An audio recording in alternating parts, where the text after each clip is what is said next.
Proposta de revisão da Lei da Família defende maior proteção de benefício para mulher viúva, filhos fora do casamento e relações de união de facto. Instituto Nacional de Meteorologia prevê mau tempo a partir de hoje em todo o país, com exceção de Maputo. Filme moçambicano Comboio de Sal e Açúcar, reconhecido em 2 prémios no estrangeiro.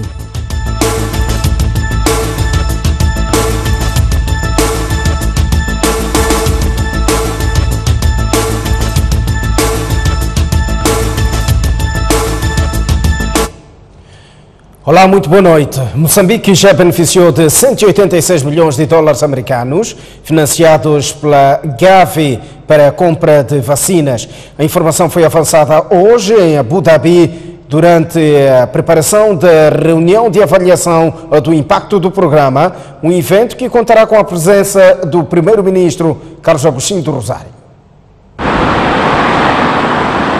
A cidade de Abu Dhabi, capital dos Emirados Árabes Unidos, será palco nesta segunda e terça-feira de uma reunião organizada pela Gavi, um parceiro estratégico do governo moçambicano na área da saúde. Pretende-se no evento avaliar o impacto do programa Aliança Global de Vacinas da Gavi nos países abrangidos e discutir mecanismos para adquirir mais verba para esta área de vacinação. Neste evento, Moçambique estará representado pelo primeiro-ministro Carlos Agostinho do Rosário, que chegou este domingo a Abu Dhabi. No encontro, Moçambique espera mobilizar mais recursos nesta área crucial para o crescimento saudável das crianças. Nós, como país receptor deste apoio, trazemos aqui aquilo que são os progressos da implementação do Programa Alargado de Vacinação, que traduz efetivamente na vacinação de cada vez mais crianças. Nós contamos neste momento com cerca de 90% de crianças que são completamente vacinadas. Crianças completamente vacinadas são crianças que completam a vacinação antes do 1º ano de vida. Isto é um passo muito importante porque as vacinas são um meio de prevenção das doenças mais custo-eficaz.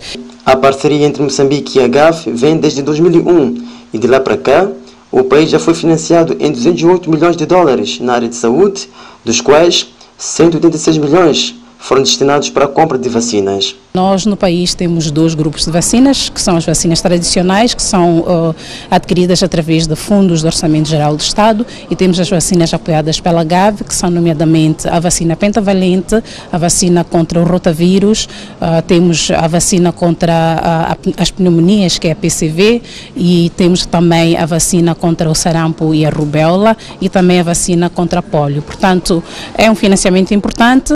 O Ministério da Saúde estima que vacina anualmente um pouco mais de 2 milhões de crianças, sendo que o número de vacinas a comprar depende do aumento ou não de nascimentos. No encontro de 2 dias, além de Moçambique, farão parte outros países africanos e de outros continentes. A vacinação é um dos aspectos cruciais para reduzir a mortalidade infantil no país, sendo por isso que o governo moçambicano gasta anualmente cerca de 5 milhões de dólares para a compra de vacinas.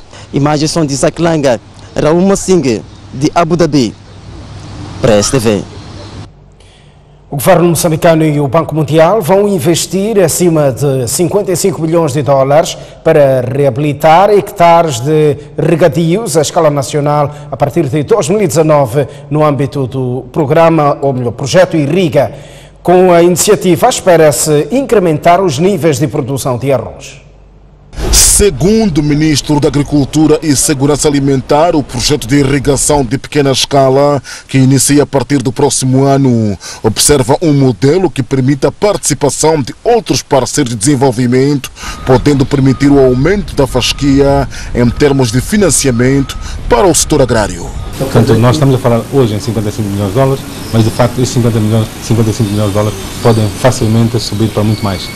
E este é um trabalho que nós já estamos a fazer com os diversos parceiros para que façam a sua contribuição, não só para a irrigação, mas também para outras áreas que dizem respeito ao setor agrário. Felizmente, nos últimos anos, graças ao esforço combinado do governo com a população, os produtores, temos estado a consumir mais no produto nacional.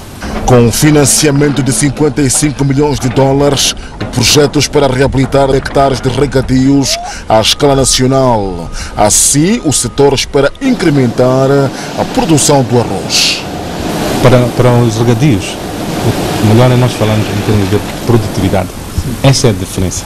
Um regadio para a produção de arroz, em que hoje, sem o regadio a funcionar, nós possamos tirar 2, 3 toneladas de arroz por hectare, com o regadio a funcionar em pleno, com semente de qualidade, com fertilizantes a tempo e horas, com pesticidas, nós temos que obrigatoriamente tirar pelo menos 8 a 10 toneladas por hectare. O ministro da Agricultura e Segurança Alimentar diz que o país tem áreas de produção capazes de reduzir a importação de arroz até 70%. Parlamentares e organizações da sociedade civil terminaram a harmonização da proposta de revisão da Lei da Família. A proposta tem como aspectos de destaque a necessidade de mais proteção e benefício para a mulher viúva, filhos fora do casamento e relações de união de facto. Durante 2 dias, representantes de organizações da sociedade civil e da Terceira Comissão da Assembleia da República estiveram reunidos na cidade da Matola para harmonizar os pontos a rever na Lei da Família. No final, as partes adotaram uma proposta harmonizada que define os aspectos cruciais que precisam ser revistos. No que diz respeito à Lei da Família, a revisão da Lei da Família, levantam-se algumas questões que têm a ver com a união de facto. Entende-se que o que está na Lei da Família é muito pouco para tratar da união de facto, e isso abre espaço para que os tribunais possam decidir de forma diferente, porque a lei não diz nada relativamente ao registro, por exemplo, à prova da união de facto. A revisão deverá ser alargada à lei das sucessões para dar mais proteção aos filhos fora do casamento. Embora a própria Constituição já diga que os filhos são todos iguais, independentemente se tiverem nascido na constância do casamento ou fora do casamento, a lei, o direito sucessório que está em vigor refere-se a filhos legítimos e filhos ilegítimos. Então é preciso que não façamos essa adaptação com base na Constituição, mas tenhamos uma norma que diga claramente que todos os filhos são iguais, têm direitos iguais, quando estamos a falar de sucessão por... Os parlamentares dizem mesmo que a atual lei de família tem lacunas no que diz respeito à proteção da mulher viúva e filhos. Temos vindo a observar em alguns pontos do nosso país é que a mulher passa a ser a mais prejudicada neste processo. Portanto, todos os bens são levados pelos familiares, em detrimento até dos filhos que foram deixados por este casal. Dos pouco mais de 50 processos que deram entrada no Gabinete Provincial do Combate à Corrupção em Inhambane durante o presente ano, 13 foram instaurados contra funcionários e agentes do Estado e que já resultaram em pelo menos 3 expulsões. A corrupção é um vírus que contribui para o retrocesso do desenvolvimento do país e consequentes perdas para o Estado moçambicano. Daí a necessidade do envolvimento de todos na luta contra esta prática. Defendia assim o secretário permanente da província de Inhambane durante as celebrações alusivas ao Dia Internacional de Luta contra este mal, onde a função pública viu-se com 13 processos instaurados contra seus agentes no presente ano. Principalmente no setor de saúde, no que diz respeito ao desvio de medicamentos, gêneros alimentares para os nossos doentes nas unidades sanitárias, assim como a falsificação de notas no setor de educação, que resultaram em 3 expulsões, uma admissão, 5 despromoções e 4 processos ainda estão em tramitação. Mantemos o nosso apelo de juntos prevenirmos e combatermos a corrupção, pois só assim teremos um Moçambique livre da corrupção. Foram realizadas 52 patrulhas contra 39 do período anterior, representando um aumento de 13, correspondente a 25%.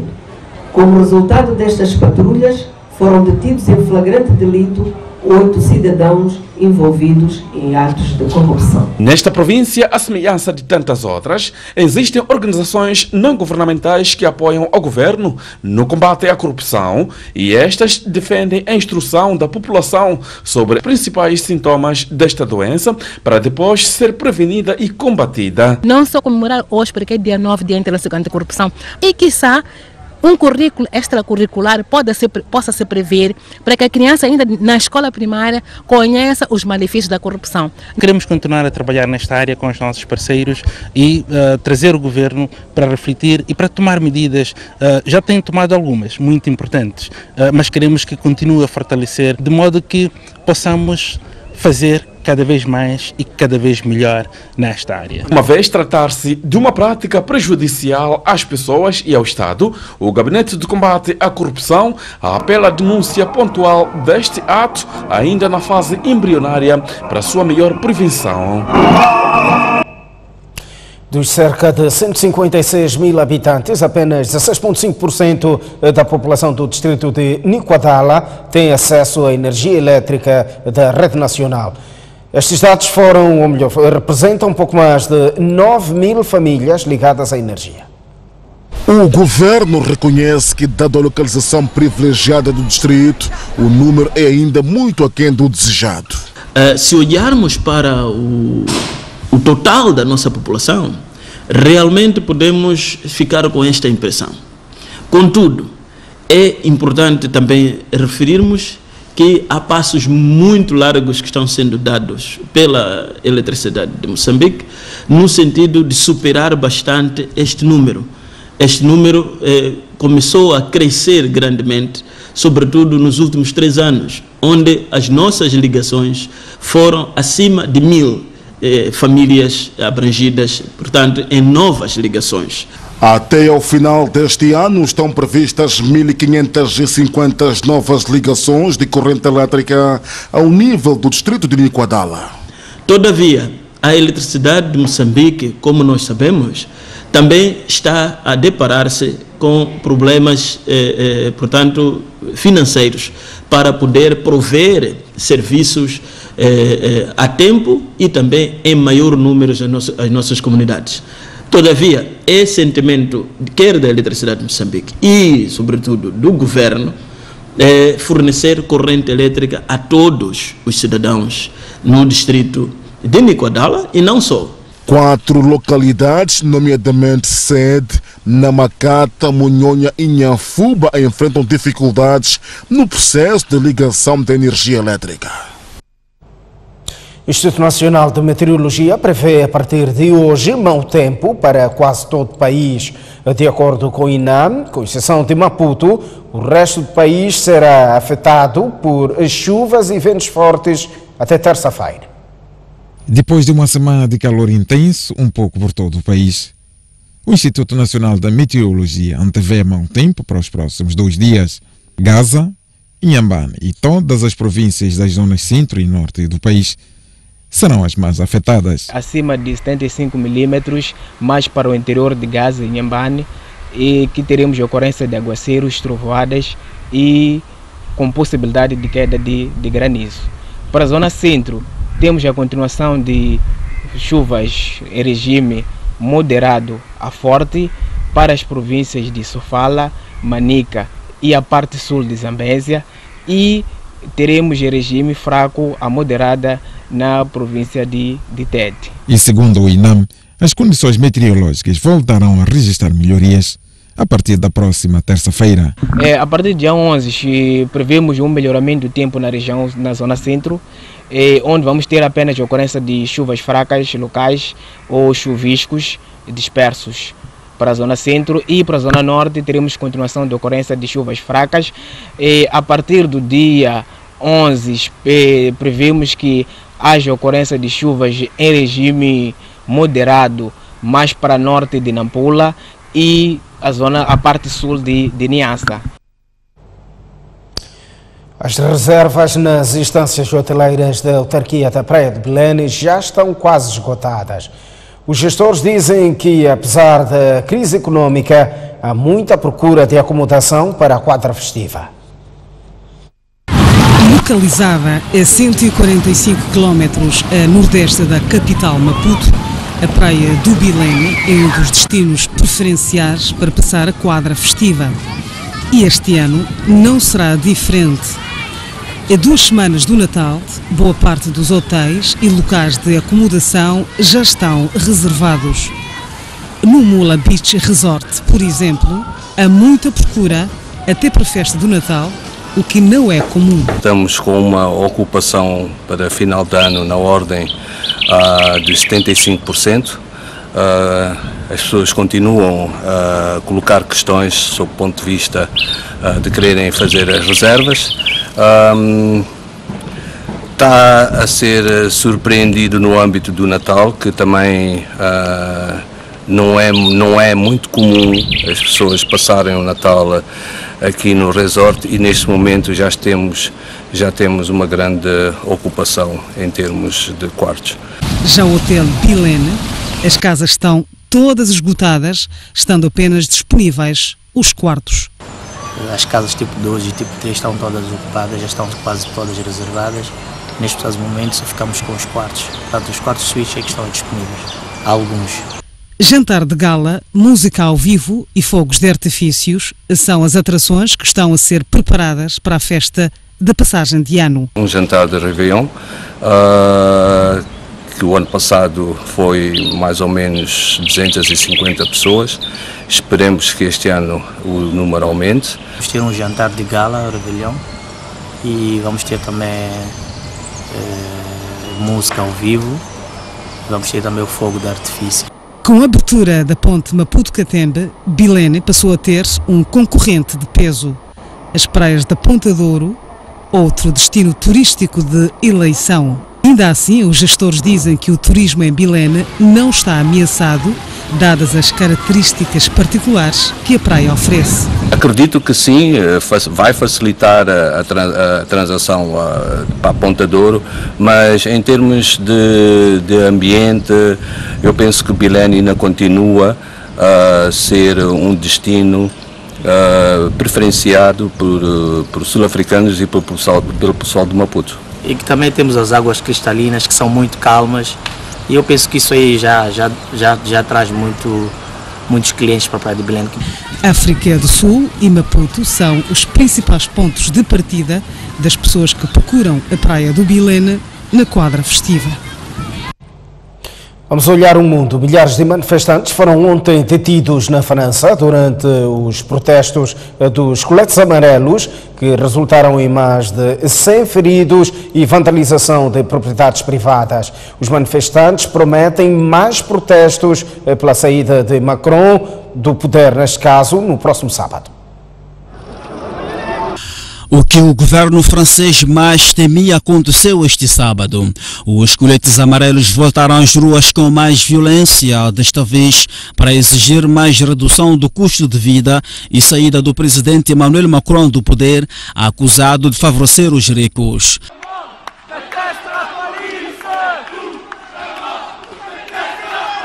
Ao todo, 125 mil manifestantes juntaram-se aos protestos.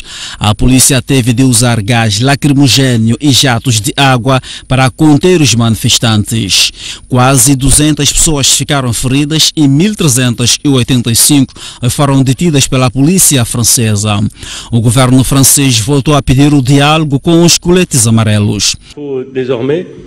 Nós queremos agora reconstruir a unidade nacional através do diálogo, do trabalho para nos unirmos. O presidente vai discursar esta segunda-feira e vai ser a sua função a de propor medidas de emprego que sustenham o diálogo e que eu espero que vá permitir à nação inteira unir-se em torno dos desafios que já temos e que deverão desenvolver-se nos próximos anos. Entretanto, os manifestantes anunciaram no Facebook que próximo sábado haverá ato 5, que é mais uma onda de protestos contra Macron. O presidente norte-americano Donald Trump aproveitou-se da situação para troçar sobre o Acordo de Paris, tendo-o considerado um fracasso que só tira emprego a milhões de pessoas. Trump disse que os protestos dos coletes amarelos é como se o pedissem para ele ser presidente da França. 14 pessoas morreram numa tentativa de assalto a bancos no Brasil. Das vítimas mortais incluem-se civis e assaltantes. Uma tentativa de assalto a 2 bancos fracassada. 8 assaltantes morreram em tiroteio com a polícia quando tentavam levar reféns a 2 bancos no estado do Ceará, no Brasil. E segundo a polícia militar citada pela Lusa, os 8 assaltantes armados fizeram de reféns a algumas pessoas que viajavam na autoestrada em direção a Milagres, cidade com 30 mil habitantes. Durante o tiroteio, 6 civis, incluindo 2 crianças, morreram. A polícia deteve 3 suspeitos em Ceará, um dos estados mais violentos do Brasil. Centenas de manifestantes da oposição envolveram-se ontem em confrontos violentos contra a polícia no Togo. Os protestantes exigem transparência e imparcialidade na Comissão Nacional de Eleições. A coligação dos 14 partidos da oposição no Togo iniciou este sábado uma série de protestos pela reforma da Comissão Nacional de Eleições e reintrodução de 2 mandatos presidenciais para cada chefe do Estado. Os protestos tornaram-se violentos, tendo a polícia togolesa usado gás lacrimogéneo contra grupos de jovens que colocaram barricadas e queimaram pneus nas estradas. A oposição vai boicotar as eleições parlamentares marcadas para 20 de dezembro, alegando irregularidades na Comissão Nacional de Eleições. Desde 2005 que o presidente Faure Gnassingbé está no poder, tendo sucedido o seu pai que governou o país por 38 anos. O filme Comboio de Sal e Açúcar, de Licínio Azevedo, continua a somar prémios pelo mundo fora. Semana passada, Melanie de Valles foi reconhecida como a melhor jovem atriz africana e o ator angolano Matamba Joaquim, laureado Novo Talento em Portugal. Para Licínio Azevedo, o reconhecimento da sua longa-metragem é uma porta aberta para que o cinema moçambicano valorize-se no estrangeiro. Esta é uma notícia que seguramente o nosso caro telespectador vai acompanhar noutros blocos informativos. Saímos para uma curta pausa. O Jornal da Noite vai continuar num espaço de análise conduzido pelo jornalista STV Boaventura Mucipo. Vamos a esta altura sair para uma curta pausa e eu volto às 21 para si que nos vê através da STV Notícias. Vamos olhar para o estado do tempo antes mesmo do intervalo. Ora bem, a cidade de Maputo amanhã irá registrar uma máxima de 26 graus e uma mínima de 20, 25 de máxima para Xai-Xai e 22 de mínima. Inhambane, 26 graus de máxima e 24 de mínima. No centro do país, Tete terá uma máxima de 29 graus e uma mínima de 22, 21 de máxima para Chimoio e 18 de mínima, 24 graus de máxima para Beira e 20 de mínima, Climane 29 de máxima e 25 de mínima. No norte, 29 de máxima para Lixinga e 18 de mínima, 32 de máxima em Pemba e 26 de mínima, Nampula, cidade mais quente, 36 de máxima e 23 de mínima. Até lá. Noite, Orçamento de Estado 2019, destituição do Secretariado da FRELIM na cidade de Maputo, entrevista de Samora Machel Júnior e desafios e perspectivas no combate à corrupção são os temas para este espaço do comentário, num dia em que conto com 2 convidados, além de Tomás Vieira Amaro à minha direita, que é comentador residente. Contamos com a participação de Edson Cortes, que é diretor do CIP, Centro de Integridade Pública. Boa noite aos dois, sejam bem-vindos a este espaço de comentário. Tomás, comece por si, vamos mesmo ao Orçamento de Estado e Plano Econômico Social, 2 últimos documentos da atual governação ou do atual quinquênio, se quisermos. A minha primeira pergunta é quais são as suas considerações relativamente a este Orçamento de Estado? Boa noite. Penso que sem grandes surpresas este Orçamento do Estado está em linha com o contexto socioeconômico do país. Não é um contexto de grandes surpresas econômicas. É um contexto de uma economia ainda de muita contenção, que se reflete, que se ressente do bloqueio dos parceiros de cooperação. Não podemos nunca nos esquecermos desse fator.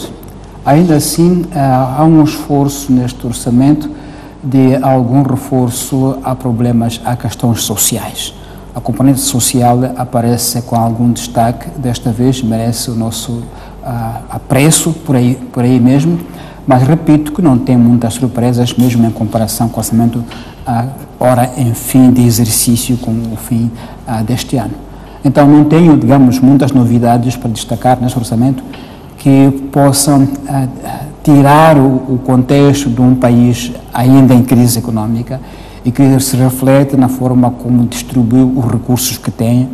Há uma previsão, obviamente, de grandes investimentos, mas também é previsível no quadro do gás de Palma, onde se prevê enfim, a confirmação de grandes investimentos, mas esses não poderão contar como algo com impacto direto e imediato sobre os moçambicanos. Muito bem. Edson Cortes tem a mesma sensibilidade. Não há grandes surpresas neste orçamento de Estado, tendo em conta o ambiente que o país vive. Boa noite, Boaventura. Na minha opinião, também o orçamento vai de encontro aos orçamentos anteriores. Não há grandes mudanças na linha daquilo que tem sido orçamentado desde que estamos no governo do presidente Inhosse. Há três aspectos que eu queria fazer menção, que é a melhoria de fontes de arrecadação interna.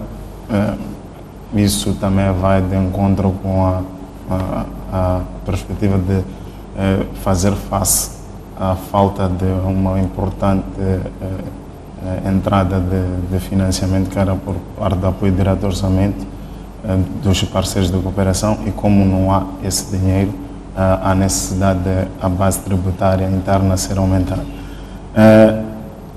Desconfio que isso será à custa das pequenas e médias empresas. Através do endividamento interno, é isso? Não, através da cobrança ou de impostos às pequenas e médias empresas locais, nacionais, em detrimento de se ir buscar impostos àquele setor que apresenta as maiores taxas de crescimento na nossa economia, que é o setor extrativo, e que continua, infelizmente, a ter várias isenções fiscais. O segundo ponto que destaco é a questão da reforma do setor empresarial do Estado. E neste ponto, em particular, eu acho que é no último ano do mandato. Não vejo muito como é que essa reforma será feita, porque as empresas públicas em Moçambique, muitas delas não têm qualquer tipo de viabilidade econômica, mas dentro de um sistema clientelista, que é o sistema que funciona em Moçambique, elas servem para meter lá, acomodar os clientes do partido no poder. E fazer uma reestruturação do setor empresarial do Estado significa retirar a hipótese de meter clientes que defendem o sistema, os gatekeepers do sistema, dentro dessas empresas. Isso tem custos num ano eleitoral, isso tem custos, pode ter custos muito elevados. E depois também um terceiro aspecto que prende-se com a questão da contenção de custos. E também acho que é uma medida eleitoralista, porque num ano de eleições fica bem a aparecer a imagem de que os titulares de cargos públicos, eles também retiram parte das suas benesses para estar mais de acordo com o país real. Muito bem. Tomás, vamos aqui a duas linhas de análise.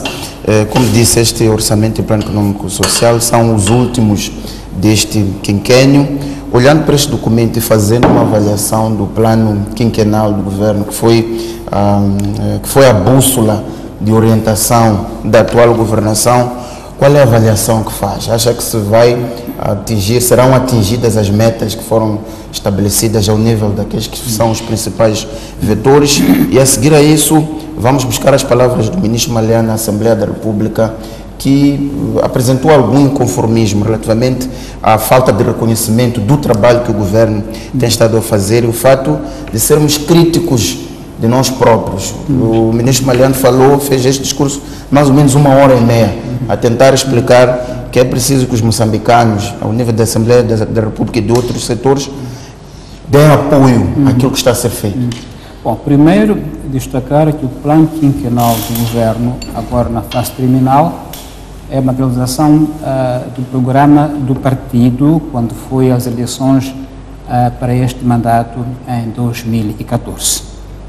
De lá para cá, o contexto político econômico moçambicano mudou bastante, como já aqui dissemos, nomeadamente quando os parceiros de cooperação se retiraram logo no início do mandato. E, portanto, os pressupostos econômicos em que se baseava o plano quinquenal sofreram um revés com a retirada dos parceiros. E houve, como é óbvio, necessidade de adaptação desse plano. Houve, obviamente, muitos custos sociais no programa. Na saúde, houve cortes muito significativos, houve até falta de antimaláricos nos hospitais, houve falta de cuidados básicos porque não havia medicamentos, e mesmo ao nível da educação, houve cortes muito importantes, era inevitável. Desde logo mostra que não pode ser possível que o plano quinquenal do governo se tenha cumprido, na condição de uma extrema redução dos recursos disponíveis. Então, não creio que no fim o governo possa dizer assim, cumprimos o plano quinquenal, porque as condições econômicas mudaram, e mudaram de forma drástica ao longo deste mandato. Assim mesmo, como dizia o ministro Maliane, o país conseguiu um crescimento, digamos, médio na ordem dos 4%. Os melhores crescimentos do continente. Pois, da região, da África Austral, mas aí, pronto, o ministro Maliane disse que mesmo na região, a região teve uma média de 2 ponto alguma coisa por cento. Mas eu não iria concordar com o ministro Maliane em como isso é um ponto de orgulho. Quer dizer, as economias da região, falamos do Zimbábue. O Zimbábue, sabemos como é que está o Zimbábue. A gestão ruinosa do Zimbábue, no mandato do presidente Mugabe, não pode nos orgulhar para dizer que nós ultrapassamos o Zimbábue. A gestão ruinosa de Jacob Zuma não pode nos orgulhar em como ultrapassamos Jacob Zuma, não é? São economias que estiveram a derrapar por má gestão do Estado, no Zimbábue, na África do Sul. Então, não acho que é uma comparação que nos orgulhe dizer que ultrapassamos a África do Sul e Zimbábue. De qualquer modo, está aí os dados. Então, eu penso que o ministro Maliane, muito bem, destacou os feitos do governo, mas, repito, não é motivo de orgulho que nós ultrapassamos o Zimbábue e a África do Sul, porque não são países com índices, digamos, invejáveis. Pelo contrário, aí de nós, se fôssemos nesse nível, não poderíamos ter qualquer motivo de orgulho. Então, lembra-me aquela frase célebre do presidente Samora Machel, dizem que ele foi visitar o porto de Maputo no tempo que o ministro com quem morreu, Alcântara Santos. Dizia o Santos, se presidente, o porto de Maputo agora manuseia mais do que o de Dar es Salaam. Samora disse, e quanto ao de Amsterdã, a quantas ficamos? Ou seja, a comparação não pode ser com o que está medíocre, tem que ser com o que está acima de nós. Isso é que é uma perspectiva de crescimento e não a comparação com o que está muito abaixo, como motivo de orgulho. Edson, quero ouvir o seu comentário relativamente à ligação que podemos fazer entre estes últimos dois documentos e o plano quinquenal, que era o plano de orientação desta governação, e estas palavras de algum inconformismo do Ministro da Economia e Finanças. Bem, poderia reforçar aquilo que o Tomás já esteve aqui a dizer, é que o contexto desde a elaboração do plano quinquenal do governo até quase, vamos entrar para o último ano de mandato, o contexto mudou drasticamente e seria uma utopia ou ironia vir-nos dizer que foi cumprido na íntegra esse plano.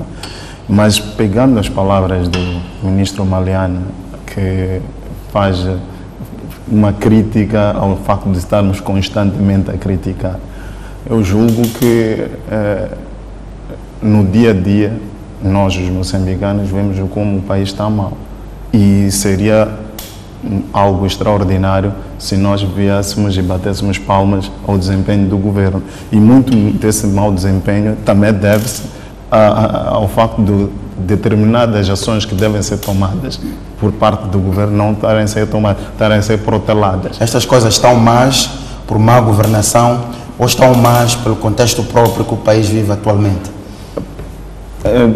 Na minha opinião, pode ser as duas coisas. Porque há determinado...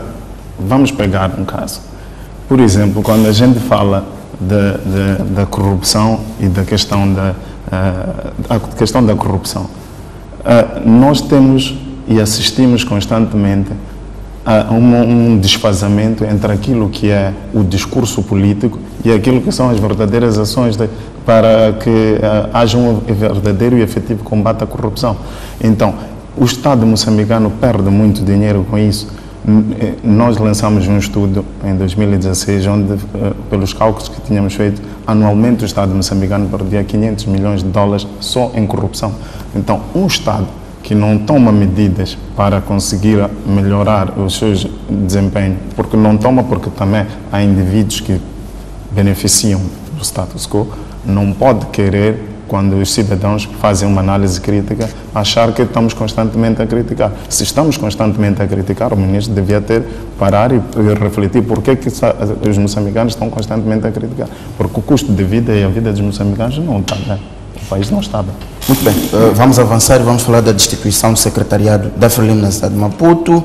Como ficamos a saber, na quarta-feira foi afastado o primeiro secretário Francisco Madjoia e sua equipe, constituída por Maria Salles, Gisilda Zandamela e Alexandre Muyanga. Tomás, a minha pergunta é: quais foram os pecados de Francisco Madjoia, sobretudo se tivermos em conta que ele mesmo foi reeleito em 2017 com 97% dos votos, quer dizer, há um ano era uma pessoa unânime dentro do partido ao nível da cidade de Maputo. Quais podem ter sido os seus pecados? Bom, eu penso que devemos, na minha opinião, analisar de forma sistêmica. Eu me explico. Há uma frase que anda muito na boca dos partidos políticos, chamada democracia interna dos partidos políticos.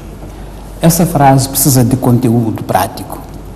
E estamos a falar assim, de país a entrar em desconcentração alternativa, que levou a eleições autárquicas locais, autarquias locais.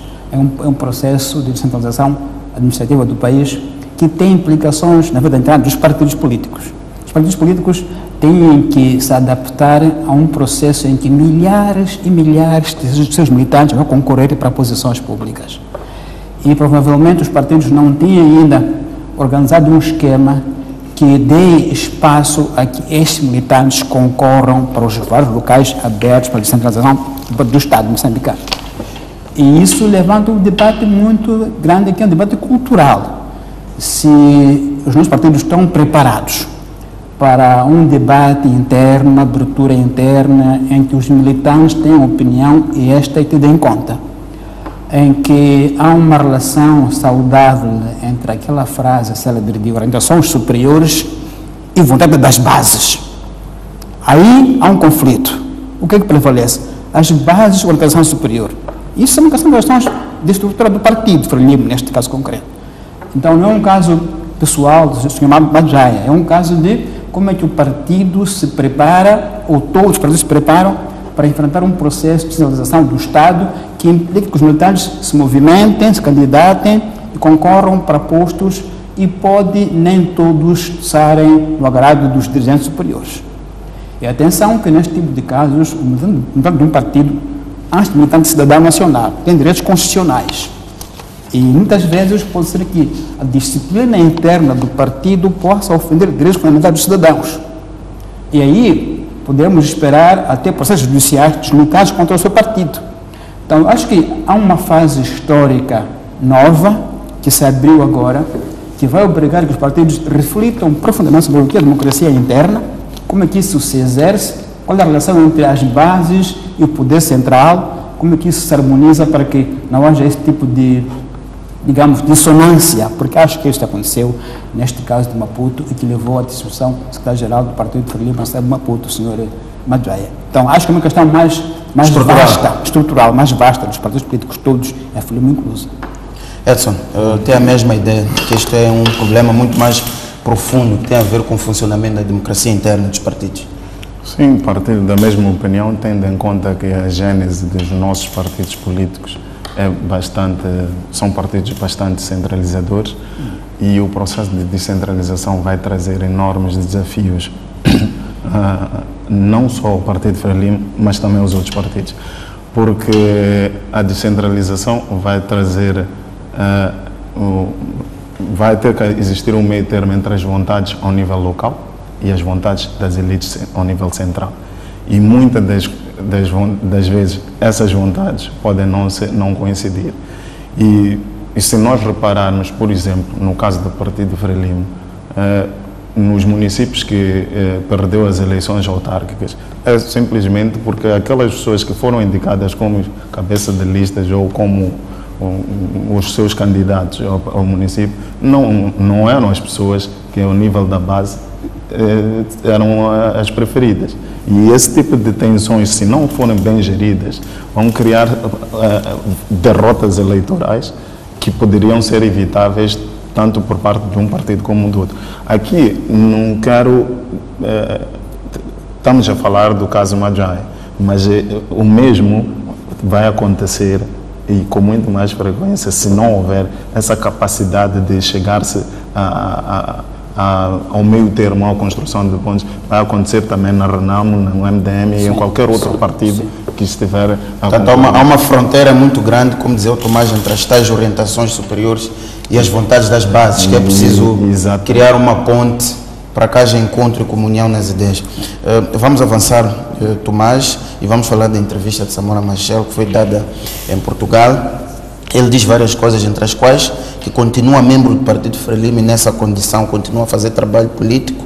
Diz que houve artimanhas feitas pela Frelimo para viabilizar a sua candidatura. Diz que teria vencido as eleições autárquicas na cidade de Maputo, se teria avançado, e usou aqui uma frase que temos que discutir porque é também bastante enigmática, que o futuro tem muitas avenidas. O que entende, Tomás, destas palavras ditas por Samora Machel Júnior?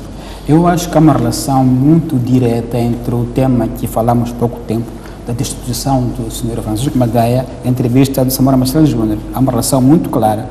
Ou seja, está claro ali que Samora Machel Júnior exprime a ideia de que o seu afastamento não correspondeu à vontade da maioria na cidade de Maputo. Correspondeu, talvez, a uma vontade central ou acima dos militantes de base do partido. E, portanto, quando ele fala de que houve maquinação, quer dizer que não houve respeito à vontade das bases. É assim que eu percebo. E, portanto, é ainda o mesmo discurso. E como digo, neste caso falamos de direitos de participação política, são direitos fundamentais dos cidadãos. Levado o assunto ao extremo, o cidadão como o Machel Júnior pode ir ao tribunal, por exemplo, e dizer que meus direitos foram cerceados. Eu fui bloqueado direitos fundamentais. Até porque o Conselho Constitucional o deu razão. Exatamente. E, portanto, é isso que estamos a dizer, que é um debate muito profundo que agora se coloca os partidos políticos para perceberem que há uma dinâmica do Estado moçambicano que lhes impõe a eles próprios mudança de atitudes internas. Não vai ser fácil num país ou num partido como o Partido Frelimo, com uma história de tradição, um partido muito centralizado, em que a Comissão Política tem um superpoder sobre tudo o que está abaixo dele, mas se isso não for, digamos, desenvolvido, um debate aberto, porque na Frelimo sempre houve, digamos, pensamentos diferentes, mas nunca houve tendências oficializadas, do tipo, eu sou tendência operária, tendência esquerda, mas essas tendências poderão explodir na forma de dissensão, como parecia ser o caso de Samora Machel Júnior, porque os partidos têm que reorganizar-se, reengenheirar-se internamente para verificar que o espaço de debate tem que ser muito mais largo do que é até agora, sob o risco de haver intervenções como a do Júnior, que em Portugal falou talvez muito mais abertamente do que falaria em Moçambique. Falou daquilo que ele pensa que é o processo, dizendo que o Partido Frelimo ainda age como se fosse partido único. Repare essa expressão, partido único, é muito forte isso, né? Portanto, mostra que há um debate interno, não só na Frelimo, mas todos os partidos políticos sobre a nova fase moçambicana democrática. Muito bem. Edson, tem a mesma opinião, no sentido de que a explicação para o que tem dito Samora Machel Júnior tem enquadramento naquilo que aconteceu com o secretariado da Frelimo na cidade de Maputo? Julgo que tem tudo, como o Tomás dizia, a questão da destituição do secretário, o Marjai, e a questão da entrevista do Samora, de facto, são assuntos correlacionados.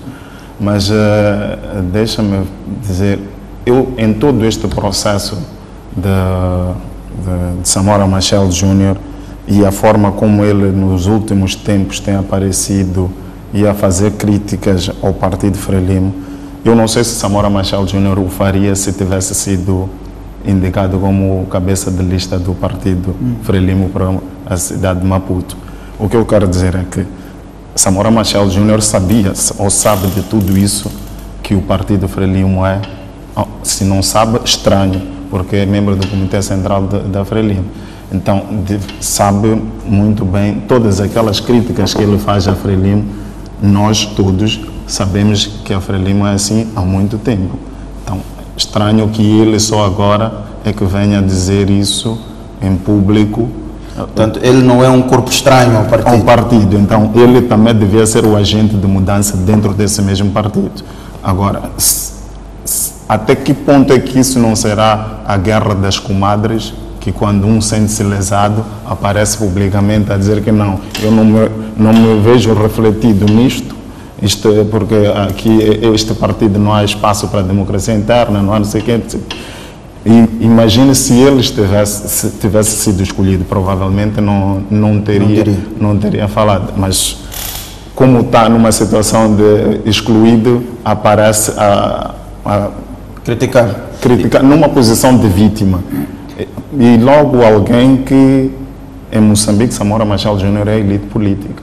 Então ele devia ser o agente de mudança. Esse é o meu entendimento, porque parece-me mais que seja um desentendimento entre as diferentes Acha que não há ideias próprias por parte de Samora Machel Júnior para, fora da Frelimo, conduzir o país, o município ou província?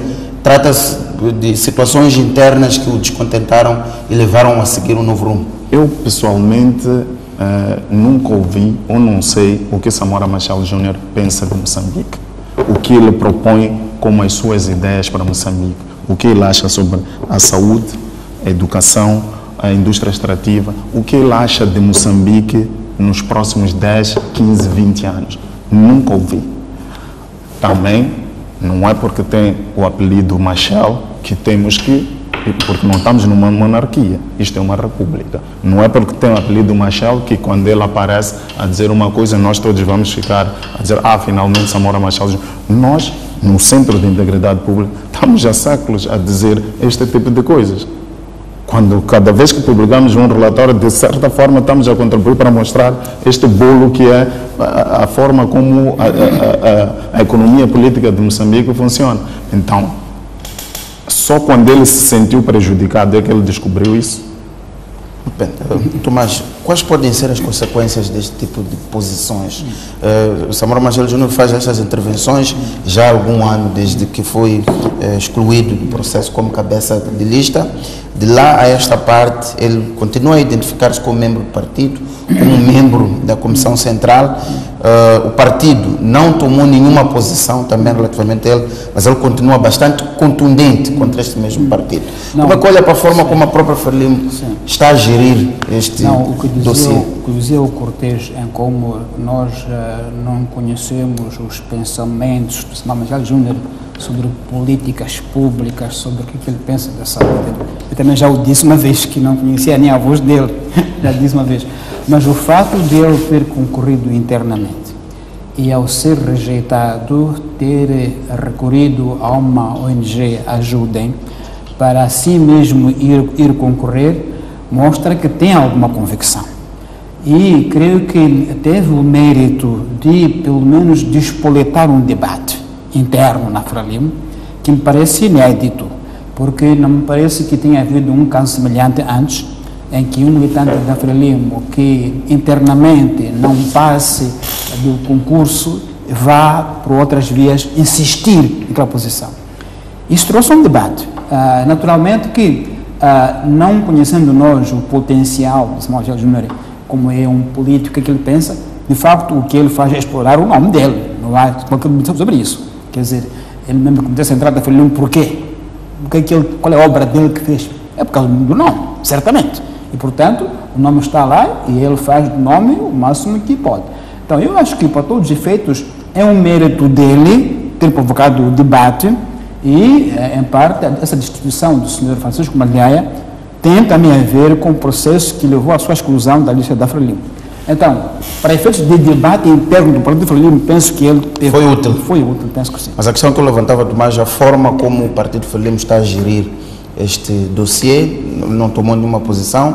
Samora Machel Júnior já há meses que criou esta ruptura, mas continua a se identificar como membro do Partido Frelimo, mas ao mesmo tempo faz críticas bastante acutilantes, que sendo alguém de dentro, pelo menos não seria normal o fazer. Pode ser que o Júnior pense que o que deve ser feito é a mudança do partido por dentro e não ele sair para fora do partido. Pode ser que ele tenha mais vantagens dentro, fazendo luta dentro do partido, do que procurar sair do partido, porque aí talvez não tenha muitas hipóteses solitariamente, porque mesmo com o nome dele fora da Frelimo, podia não ter qualquer potência. Mas dentro do partido, sim. Por isso, lá também o Partido Frelimo, acho que é cauteloso a lidar com ele, sob o risco de criar cisões, talvez até uma vez mais com a menção do nome de Samora Machel, como o chefe do Estado que fundou Moçambique, cujo filho é expulso do partido. Imagina o impacto simbólico disto. Então também a Frelimo tem um pouco cuidado de que tomar o assunto com mãos leves, sob o risco de criar uma vítima que pode prejudicar o partido. Muito bem. Edson, a forma como está a ser gerido este assunto dentro da Frelimo, e a questão que o Tomás levantava de que Samito, eu ouvi a sua perspectiva, é uma perspectiva de alguma forma crítica relativamente à forma como o Samito está a conduzir, ou Samora Machel não está a conduzir isto, mas o facto de ter sido alguém que pôde provocar uma reflexão dentro do partido sobre a democracia interna, não vê esta intervenção de Samito como tendo sido útil para isso? Olha, o meu entendimento sobre, a minha opinião sobre o Partido Frelimo é que ele, nos últimos tempos, como a narrativa dominante em Moçambique é quem está conosco é nosso e quem não está conosco é nosso inimigo, fez com que a Frelimo tivesse adesão de várias pessoas que não partilham da mesma ideologia e só veem a Frelimo como um instrumento para o acesso ao poder. E isso fez com que hoje a Frelimo diga que tenha mais de 4 milhões de membros. Mas estes 4 milhões, e a Frelimo é o partido dominante que controla o Estado, controla o setor privado e faz, como eu estava a dizer, num sistema clientelar, faz a redistribuição de oportunidades para estes vários membros. Mas dividir um por um é diferente de dividir um por 4 milhões. As oportunidades não são muitas. As hipóteses de fazer grandes negócios não são muitas. Então, o que cada vez mais as tensões entre este grupo de 4 milhões vai ser enorme, porque não vai se conseguir distribuir oportunidade para todo mundo para fazer grandes negócios, para estar nas... Acha que este rompimento de Samora Machel Júnior não é ideológico? Não é ideológico. Há interesses corporativos? Há interesses por detrás disso. E são esses interesses que, quando começam a colidir, em nenhum momento não chegaram a um ponto de consenso. Eu vou fazer uma menção. Eu não sei... A informação que eu tenho é que Samora Machel Júnior é PCA da Moçambique, da Montepuez Ruby Mining. A Montepuez Ruby Mining, há uns tempos atrás, vimos vídeos da forma como tratava as pessoas os garimpeiros. A mim não pode uma pessoa que é PCA da Montepuez Ruby Mining, que tratava de forma selvática os garimpeiros, dizer que tem dois momentos. Quando é empresário tem aquela forma de gerir, e quando é cidadão comum ou membro do partido tem uma outra forma de estar. Então, para mim é muito fácil olhar para aquilo que é o óbvio e tentar tirar relações. O problema é que Samora Machel Júnior foi retirado da corrida eleitoral, mas o meu entendimento sobre Moçambique mostra que muitas das vezes aquilo que é óbvio não é o óbvio. Temos que procurar outras questões mais profundas para perceber determinado tipo de ações dos diversos atores políticos. Muito bem, vamos ao nosso último tema. Como não poderia deixar de ser, hoje é Dia Mundial de Luta contra a Corrupção, que é uma grande preocupação no nosso país. Os dados da Transparência Internacional indicam que estamos no lugar 157 numa lista de 183 países. Tomás, qual é a avaliação que faz do combate à corrupção em Moçambique, considerando esta reflexão já que hoje é o Dia Mundial de Luta contra este fenómeno? Bom, nós aqui já falamos imenso sobre este tema. Deixe-me dizer uma coisa muito breve. É minha mais profunda convicção que em Moçambique ninguém falará de combate à corrupção com convicção até que haja processos judiciais sobre as dívidas ocultas. Enquanto não houver qualquer processo judicial em torno das dívidas ocultas, eu acho que não vale a pena, em Moçambique, falar do combate à corrupção. Estaríamos a repetir uma retórica antiga, cheia de palavras bonitas, com planos estratégicos, caminhos de combate à corrupção. Nós precisamos de um indicativo, que é esse indicativo. Antes disso acontecer, eu penso que não vale a pena falar de combate à corrupção em Moçambique. Muito bem. Edson, vai ser também tão sucinto quanto Tomás. Concorda com esta ideia de que enquanto não houver processos judiciais, no caso das dívidas ocultas, o combate à corrupção, pelo menos ainda não será, não corresponderá à expectativa? Eu concordo plenamente e vou reforçar dizendo que Moçambique consegue ter leis, algumas muito boas, outras não, e conseguimos criar todo um sistema de faz de conta. Criamos leis, criamos instituições, mas a implementação nunca acontece. E não há vontade política em Moçambique de combater a corrupção, porque os atores políticos são aqueles que tiram benefício, um dos que tiram benefícios de toda a corrupção que existe em Moçambique. Então, dizer que recentemente estive em Angola e é incrível como os angolanos estão com o seu presidente, porque eles olham para o João Lourenço e veem ações práticas de alguém. O combate à corrupção não é um combate que deve ser feito pelo Poder Executivo, tem que ser feito pelo Judiciário. Mas o João Lourenço está a trazer, pelo menos mostra com ações que está de facto empenhado no combate à corrupção. Em Moçambique não vemos isso. Infelizmente não temos isso. Muito bem, e desta forma damos por encerrado o nosso espaço de comentário. Agradecer a vossa presença, Tomás Vieira Mário e Edson Cortês. Assim, caro telespectador que nos acompanhou, este espaço de comentário e o Jornal da Noite também terminam por aqui. Até o próximo domingo.